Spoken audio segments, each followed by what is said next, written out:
நான் விஜயோடு நெருக்கமானவன். ஆனாலும் உங்களிடத்தில் நான் சொல்வேன், இந்த சமூகத்திற்கு ஒரு தலைவன், புதிய தலைவன் ஒருவன் உருவாகிறான் என்றால் அது சினிமா நடிகனாக இருக்கக்கூடாது.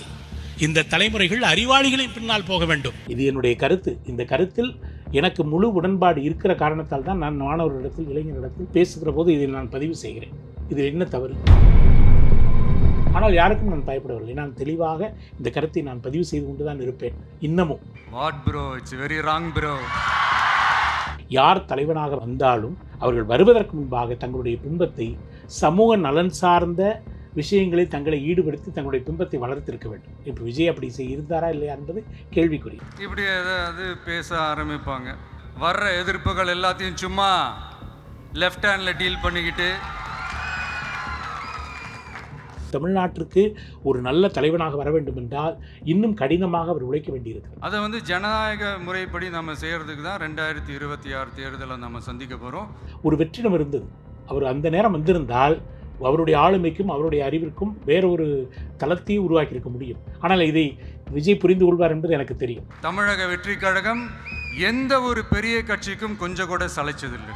சிகரத்தை தக்க வைத்துக் கொள்வதல்ல, பதவியை தக்க வைத்துக் கொள்வதல்ல, சிகரமாகவே தன்னை தகவமைத்துக் கொள்வதான ஒரு தலைவனுடைய பண்பு. அது எம்ஜிஆருக்கு வாய்த்ததை போல மற்ற நடிகர்களுக்கு வாய்க்கிறது. கொஞ்சம் வாய்த்தது யாரு? தமிழ்நாட்டில் இவ்வளவு பெரிய உயரத்திற்கு ஒரு நடிகனாக வந்த பிறகு கூட, பிரபலமாக வந்த பிறகு கூட, அப்பா அம்மாவிற்கு பணிவாக இருக்கிற இந்த 2 பிள்ளைகளை நான் மறக்க விட்டேன். விஜய் வீட்டுக்கு யாராவது சாப்பிட்டு சென்றால் சாப்பிடுகிற வரை அவர் சாப்பிட மாட்டார். நம்மளை சாப்பிட்டு வெளியே அனுப்பியவர் சாப்பிட. ஒரு நாள் கோவித்து கொண்டேன், எப்படி இப்படியெல்லாம் இருக்கிறீங்கன்னு கேட்டதுக்கு.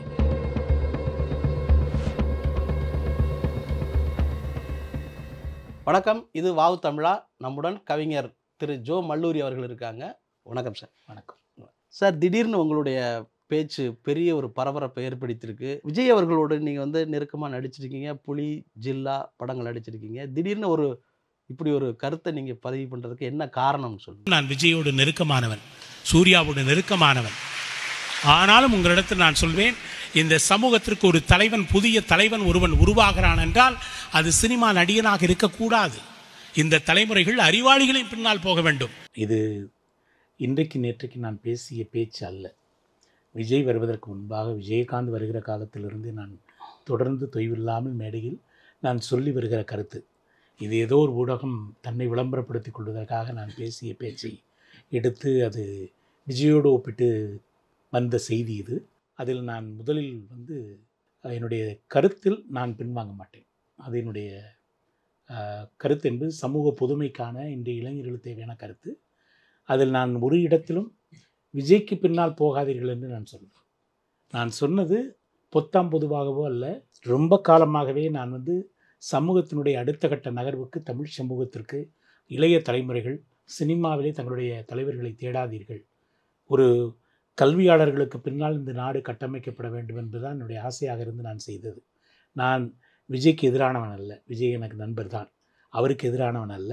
நான் சொன்ன கருத்தை முழுமையாக யாரும் பார்க்கவில்லை என்பதுதான் எனக்கு முதல் வருத்தம். நடிச்சுக்கிட்டு இருந்தபோது இந்த மாதிரியான அரசியல் கருத்து பற்றி ஏதாவது உங்கள்கிட்ட பகிர்ந்திருக்காரா? ரொம்ப பகிர்ந்திருக்கிறாரு.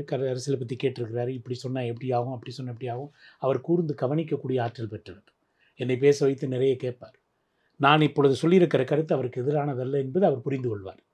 ஏன்னா நான் சொன்னது நடிகர்களுக்கு பின்னால் போக வேண்டாம் என்று நான் சொன்னதற்கான அடிப்படை காரணம், நடிப்பு என்பது வேறு, அரசியல் என்பது வேறு. இது எம்ஜிஆர் வந்தார் என்பதற்காக அதை தொடர்ந்து நாம் இதை பேசக்கூடாது. நான் கேட்பது என்னவென்றால், நடிகர்கள் தங்களுடைய வாழ்க்கையில் ரசனை அறிவுக்கு மிக்க ஒரு உயரத்தில் இருக்கிறவர்கள். அவர்கள் அரசியலுக்கே வரக்கூடாது என்று நான் சொல்லவில்லை. அவர்கள் வருவது அவர்களுடைய இஷ்டம். ஜனநாயக நாடு, யார் வேண்டுமானாலும் வரலாம்.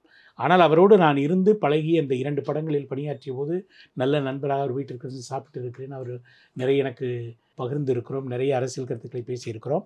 எனக்கு இந்த கருத்தில் அவருக்கு எதிராக நான் இந்த கருத்தை நான் பதிவு செய்யவே இல்லை. இது பின்வாங்குதல் அல்ல, மழுப்பல் அல்ல. உண்மையான கருத்து என்ன என்றால், நடிகர்கள் இப்போ அவர் நடிகராக இல்லை, அதனால் இந்த கருத்துக்கும் அவருக்கும் சம்பந்தம் இல்லை. அவர் நடிகராக இருந்தால் நிச்சயமாக இந்த எதிர்ப்பு குரல் அவருக்குரியதாக இருக்கும். ஆனால் அவர் இப்பொழுது தலைவராகிவிட்டார். நான் சொன்ன வார்த்தையை யாரும் சரியாக கவனிக்கவில்லை. நான் சொன்னேன், நடிகர்களுக்கு பின்னால் இந்த இளைய தலைமுறைகள் போக வேண்டாம், அறிவாளிகளுக்கு பின்னால் போக வேண்டும் என்று சொன்னதற்கு காரணம், அப்படி என்றால் நடிகர்கள் அறிவாளிகளா இல்லை என்று கேட்கக்கூடாது. அதற்கு காரணம், முதிய தலைமுறையிடம் முத்தம் பெற்று புதிய தலைமுறைகளுக்கு ரத்தம் தருகிற ஆற்றல் பெற்றவனாக இருந்தால் அவர்கள் பின்னால் போகலாம் என்று அதில் நான் பதிவு செய்திருக்கிறேன். ஆனால் அதை மிக எளிதாக அதை மறந்துவிட்டு இதை மாத்திரம் எடுத்துக்கொண்டு விஜயை ஒட்டி வைத்து இப்படி ஒரு சிக்கலை இழுத்து விட்டார்.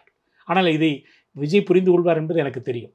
அவர் நண்பர் என்பதால் அவர் ஆழ்ந்த சிந்தனை உள்ளவர்.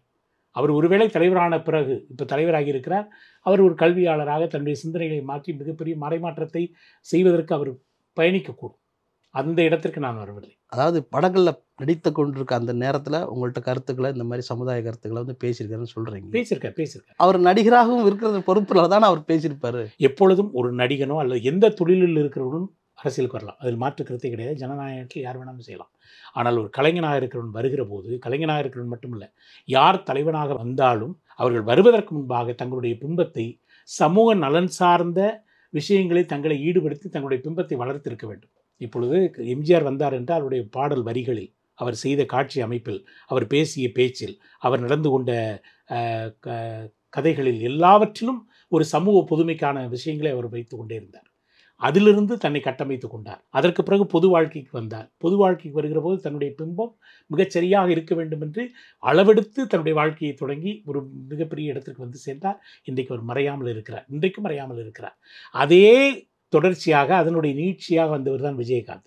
அவரும் அந்த பொது நலத்தை சார்ந்து ஒரு கட்டமைப்பை உருவாக்கி அதற்கு பலரை தன்னுடைய பங்களிப்பை செய்து அதற்கு பிறகு தான் அரசியலுக்குள் வந்தார். ஆனால் விஜய் அப்படி வரவில்லை என்பது கருத்தை பலர் சொல்லலாம். ஆனால் எனக்கு என்ன என்றால், நடிகர்கள் வருவதற்கு முன்பாக சமூகம் சார்ந்து அவர்கள் இயங்கி இருக்கிறார்களா என்று அவர்கள் ஆய்வு செய்து கொள்ள வேண்டும். அவர்கள் ஆய்வு செய்து கொள்ளட்டும். இப்போ விஜய் அப்படி இருந்தாரா இல்லையா என்பது கேள்விக்குறி. நான் அந்த இடத்திற்கு வரவில்லை. அவர் மனதிற்குள் இருந்திருக்கிறது. ஆனால் இன்னும் அவர் தன்னுடைய ஸ்திரத்தன்மையை பெரிதாக கொண்டு வந்திருக்க வேண்டும் என்பது என்னை போன்றவர்களுடைய நண்பர்களுடைய இயக்கம். அவர் வந்திருந்தால் இன்னும் வெங்கலக்கடையில் யானை நுழைந்ததைப் போல அவர் இன்னும் மிக பிரம்மாண்டமாக தன்னுடைய கட்டமைப்பை இன்னும் சரி செய்து கொண்டு வந்திருக்க வேண்டும் என்பது என்னை போன்றவருடைய ஆசை. பட் எல்லாருடைய ஆசைக்காக அவர் வாழ முடியாது. எல்லாருடைய ஆசைக்காக அவர் தன்னை மாற்றிக்கொள்ள முடியாது. இது என்னுடைய கருத்து. இந்த கருத்தில் எனக்கு முழு உடன்பாடு இருக்கிற காரணத்தால் தான் நான் மாணவர்களிடத்தில், இளைஞர்களிடத்தில் பேசுகிற போது இதை நான் பதிவு செய்கிறேன். இதில் என்ன தவறு? உங்கள் நண்பர் தலைவராயிருக்கார் இப்போது. ஆனால் அந்த நேரத்தில் அன்றைக்கு பேசிய பேச்சில் சமூகம் சார்ந்த இப்போ மொழி பிரச்சனை வந்திருக்கு, இந்தி திணிப்பு அப்படிங்கிறது ஒரு பக்கம் போய்கிட்டு இருக்கு, மும்மொழி கொள்கை போயிட்டு இருக்கு, நிதி தராமல் இருக்காங்க அப்படிங்கிற பிரச்சனை போயிட்டு இருக்கு. இது எதையுமே அந்த மேடையில் அவர் கருத்தவே வைக்கலையே. இது என்ன பிரச்சனைன்னா, இது அவர் தலைவராக இருக்கிறவர் இதையெல்லாம் சிந்தித்து விட்டு இந்த பின்புலங்களெல்லாம் அறிந்து கொண்டு தமிழ்நாட்டினுடைய பிரதான பிரச்சனை என்ன, தமிழ்நாட்டில் இப்போதைக்கு இருக்கிற வாழ்வியல் யதார்த்த நடைமுறைக்கு ஏற்ற கொள்கைகள் என்ன என்று அவர் வகுத்து கொண்டு வர வேண்டும். அது அவருடைய பண்பு. அவருடைய தலைமையில் இருக்கிறவர்கள் அதை செய்ய வேண்டும். அது அவரே அதை உருவாக்கி இருக்க வேண்டும். அவருக்கு அது பின்னடைவு தான். இப்பவும் சொல்லுகிறேன், அது அவருக்கு பின்னடைவு தான். அவர் இன்னமும் ஆழமாக தன்னை சூழ்ந்திருக்கிற ஒரு சிலருடைய வெறும் ஆலோசனைகளை மட்டும் வைத்துக்கொண்டு ஒருவன் தலைவனாகிவிட முடியாது. அவருக்கு ஆலோசனை தேவை. ஆனால் அதெல்லாம் அவருடைய அரசியலுடைய புற வளர்ச்சிக்கு மிக பெரிதாக உதவும். ஆனால் தலைவனாக கூடியவருடைய அக வளர்ச்சிக்கு இன்னும் அவர் நிறைய பயணிக்க வேண்டியிருக்கிறது. அவர் பயணிப்பார், அதில் மாற்றுக்கருத்து கிடையாது. அவருடைய சிந்தனை இருக்கிறது. ஆனால் இந்த களம், நீங்கள் சொன்னதைப் போல மும்மொழி கொள்கை வருகிறது, இந்தி திணிப்பு வருகிறது, பரந்தூர் பிரச்சனை வருகிறது, எல்லா பிரச்சனைகளையும் அலசி ஆராய்வதற்காக உடனே ஒரு தலைவன் ஓட முடியாது. ஆனால் இன்றைக்கு அவர் எடுத்திருக்கிறார். ஆனால் இந்த பிரச்சனை என்பது அவர் தமிழ்நாட்டிற்கு ஒரு நல்ல தலைவனாக வர வேண்டும் என்றால் இன்னும் கடினமாக அவர் உழைக்க வேண்டியிருக்கிறது, நிறைய சிந்திக்க வேண்டியிருக்கிறது. அவர் மாத்திரம் எந்த முடிவும் எடுத்துவிட முடியாது இல்லையா? ஒரு தலைவனாக வருவதுடன் எல்லாவற்றையும் கலந்து ஆலோசிக்க வேண்டும். அதற்கான பயணத்தில் அவர் இருக்கிறார் என்று நான் நம்புகிறேன். நான் அரசியலுக்கு எதிரானவன் அல்ல, அவர் அரசியலுக்கு நான் எதிரானவனே அல்ல. நான் அவருக்கு எதிர்ப்பு தெரிவித்து என்ன ஆக போகிறது? என்னுடைய எதிர்ப்பை கேட்டு அவர் ஒன்றும் ஆகப் போவதில்லை. அவருக்கென்று ஒரு கட்சி ஆரம்பித்திருக்கிறார், அவருக்கென்று ஒரு மக்கள் கூட்டம் வருகிறது. தன்னுடைய உண்மையான உச்சபட்ச உயரத்தில் இருக்கிற இடத்தை கூட உதறிவிட்டு ஒரு தலைவனாக வந்திருக்கிறார். வரட்டும், வேண்டாம் என்று சொல்லவில்லை. ஆனால் அவர் இப்பொழுது நடிகனாக இல்லை என்பதால் இந்த கருத்தை இன்னும் நான் அதிகமாக வலியுறுத்தலாம். எப்படி வலியுறுத்தலாம்? நீங்கள் நடிகர்களுக்கு பின்னால் போக வேண்டாம். நடிகர்களே இப்பொழுது தலைவர்களாக வந்துவிட்டால், நல்ல சிந்தனையாளர்களாக இருந்தால் அவர்கள் பின்னால் போவது தவறில்லை. அதில் எனக்கு ஒன்றும் பிரச்சனையே இல்லையே. நீங்கள் வெறும் தலைவனை ஒரு திரையுலகில் தேடக்கூடாது என்பது என்னுடைய எண்ணம். சரியா? அது கட்டுமானம் கீழிருந்து வர வேண்டும். திடீரென்று வந்து விடக்கூடாது, கீழிருந்து வர வேண்டும். நீங்கள் சொன்ன மாதிரி என்னிடத்தில் பகிர்ந்திருக்கிறார். நிறைய காலங்களாகவே அவர் அரசியலை சிந்திச்சிருக்கிறார். அவர் திடீரென்று வரல, அரசியலை சிந்திச்சிருக்கிறார். ஆனால் அந்த கட்டுமானத்துடைய பிம்பம் குறைவாக தெரிகிறது. இப்போ நீங்கள் சொல்கிறதுல ஒரு பாயிண்ட் என்னன்னா, என்ன எப்படி பார்க்குறேன் அப்படின்னா, அவருக்கு மேலே விமர்சனம் வைக்கிறாங்க. எப்படின்னா, அடிப்படை தொழிலாளர்களுடைய வாழ்வியலை பாதிக்கிற மாதிரியான ஒரு தொழில் செய்கிற லாட்டரி தொழில் செய்கிற ஒருத்தரை வந்து தனக்கு பக்கத்தில் வச்சுக்கிறாருங்கிற விமர்சனத்தை வந்து சிலர் வந்து எழுதிக்கிட்டு இருக்காங்க, பேசுகிறாங்க. அதையும் தெரிஞ்சுக்கலாம்ல. இதெல்லாம் இதுக்கு வந்து ஆழ்ந்து படிக்கணுங்கிற விஷயமே இல்லையே. இல்லை, நான் படிக்கணும்னு சொல்லலை. நான் என்ன சொல்கிறேன்னா, அவர் சிந்தித்த அளவிற்கு இன்னமும் தன்னுடைய பிம்பத்தை கட்டமைக்கணும்னு ஆசைப்படுறேன். புரியுதா? ஏன்னா அவர் வந்து தன்னை சூழ்ந்திருக்கிற சமூகத்தை இன்னமும் புரிந்து கொள்ள வேண்டும். உண்மையிலே நானெல்லாம் அவருக்கு நெருக்கமாக ஒருவேளை அரசியலில் இருந்திருந்தால் நிச்சயமாக ஒரு மாபெரும் குழுவை உருவாக்கியிருப்போம்.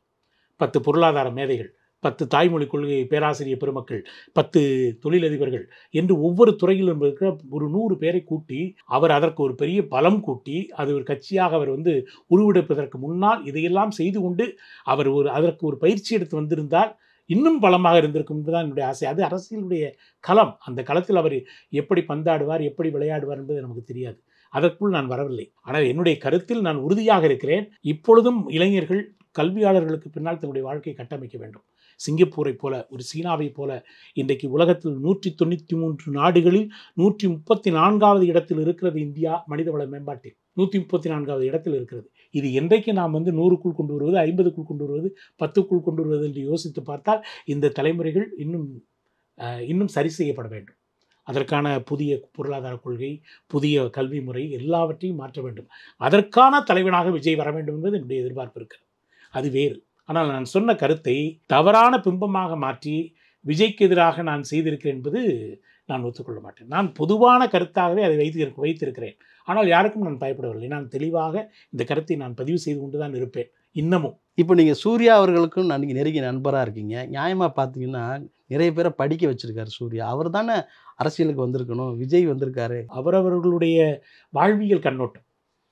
சூர்யா வரணுங்கிறது என்னுடைய ஆசை. அவருக்கு ஆசை இருக்கணும், அவர் வந்திருக்கணும். புரியுதா? அவருக்கு கட்டமைப்பு ஒவ்வொருத்தருக்கும் ஒரு மனநிலை இருக்கிறது. இப்போ விஜயகாந்த் எப்படி வந்தார்? ஏழைகளுக்கு நிறைய செய்திருக்கிறார். ஒரு சமூகம் சார்ந்த விஷயங்களை செய்தார். அதுக்கு பிறகு வந்தவர்கள் யாரும் ஜொலிக்கலையே. நடிகர்கள் நிறைய பேர் வந்திருக்கிறாங்க, யாரும் சரியாக தங்களை பலப்படுத்த முடியவில்லை, கமல் சார் உட்பட. இவர்கள் வந்த காலம் தவறான காலமாக இருக்குது. கமல் சார் வந்திருந்தால் ஒரு வெற்றிடம் இருந்தது. அவர் அந்த நேரம் வந்திருந்தால் அவருடைய ஆளுமைக்கும் அவருடைய அறிவிற்கும் வேற ஒரு தளத்தையும் உருவாக்கியிருக்க முடியும். அவர் காலம் தப்பி போன கோடைமலை மாதிரி ரொம்ப காலம் தாழ்த்தி வந்து விட்டார் என்பது கூட வருத்தம் தான். அதே அவர் வந்து ஒரு இடத்துல பதிவு கூட பண்ணியிருக்காரு. தாமதமாக வந்தது தான் என்னுடைய தோல்வி அப்படின்னு சொல்லியிருக்காரு. நீங்கள் அதை எப்படி பார்க்குறீங்க? அது அவர் ஒத்துக்கிட்டது தான் உண்மை. இதுதான் பெரிய அறிவு. தான் செய்தது தவறு என்று ஒத்துக்கொள்வதே பெரிய அறிவு. அது கமல் சார் அதை மிகச்சரியாக பதிவு செய்திருக்கிறார் என்பது வரவேற்கணும். நீங்கள் நட்பில் சூர்யா கூட விஜயோட 2 பேரோட சேர்ந்தே ட்ராவல் பண்ணியிருக்கீங்க. 2 பேர்ட்ட தனிப்பட்ட குணநலன்கள் எப்படி இருக்காங்க? குணநலன்கள் 2 பேருமே வந்து அமேசிங். அதாவது எப்படி சொல்கிறதுனா, ஆங்கில வார்த்தையை பயன்படுத்துகிறேன். இல்லை, அதாவது தாய் தந்தைக்கு இவர்கள் இருவருமே அவ்வளவு உயரத்திற்கு வந்த பிறகும் கூட, தமிழ்நாட்டில் இவ்வளோ பெரிய உயரத்திற்கு ஒரு நடிகனாக வந்த பிறகும் கூட, பிரபலமாக வந்த பிறகும் கூட, அப்பா அம்மாவிற்கு பணிவாக இருக்கிற இந்த 2 பிள்ளைகளை நான் மறக்க முடியாது. அஞ்சான் படம் ஷூட்டிங் ஒரு இடைவேளையில் நான் சூர்யாவிடத்தில் கேட்கிறேன், என்ன சூர்யா இவ்வளவு கட்டுப்பாட்டோடு இருக்கிறீர்கள் எப்படி என்றேன். ஒரு நிமிடம் கூட தாமதம் இல்லை. அடுத்த வார்த்தை, எங்கள் அப்பா என்னை அப்படி வளர்த்து விட்டார்கள், அதை இப்போ வரை அந்த கட்டுப்பாட்டில் தான் வளர்கிறோம் என்று சொல்கிறார் என்றால் எவ்வளோ பெரிய பண்பு இருக்க வேண்டும். அதை போல தான் விஜய் வீட்டுக்கு யாராவது சாப்பிட சென்றால் சாப்பிடுகிற வரை அவர் சாப்பிட மாட்டார். நம்மளை சாப்பிட்டு வெளியே அனுப்பியவர் தான் சாப்பிடுவார். ஒரு நாள் கோவித்து கொண்டேன், எப்படி இப்படியெல்லாம் இருக்கிறீங்கன்னு கேட்டதுக்கு, எங்கள் அப்பா அம்மா எனக்கு சொல்லிக் கொடுத்த பண்பு அது. எங்கள் வீட்டுக்கு வந்த விருந்தாளிகள் அவர்கள் சாப்பிட்டு போனவரை தான் சாப்பிட வேண்டும் என்பது எங்களுடைய அப்பா அம்மா சொல்லிக் கொடுத்த பண்புன்னு சொன்னப்போ விஜயனுடைய உயரம் வேறு. உண்மைதானே? இந்த 2 பேருடைய அந்த பழக்கங்களை நான் மெய்சிலித்து இருக்கிறேன். அதாவது இவ்வளவு வசதிக்கு பிறகும் கூட திமிராக இருக்கலாம். இந்த புகழுக்கு நான் என்ன வேண்டாலும் செய்யலாம், என்னை யார் கேட்க போகிறது? ஆனால் அதையெல்லாம் மீறி தன் தாய் தந்தை தான், அவருடைய வார்த்தை தான் எங்களுக்கு தெய்வம் என்று அந்த மனநிலையில் அவர்கள் அவருடைய வார்த்தையை கேட்டுக்கொண்டு இன்றைக்கு வரை வாழ்கிறார் என்பது அது பெரிய உன்னதம். 2 பேருக்கும் அது சிறப்பு. ஆனால் இந்த மீட்டிங்கில் வந்து எஸ் சந்திரசேகர் அவர்கள் கலந்து கொள்ளாதது பற்றி சில விமர்சனம் கூட பண்ணாங்க. அவர் அப்பாவை புறக்கணிக்கிறாரோ அப்படிங்கிற ஒரு கருத்தை வந்து வைக்கிறாங்க. எல்லாவற்றுக்கும் வந்து ஒரு கருத்து ஓடித்தான் இருக்கும்.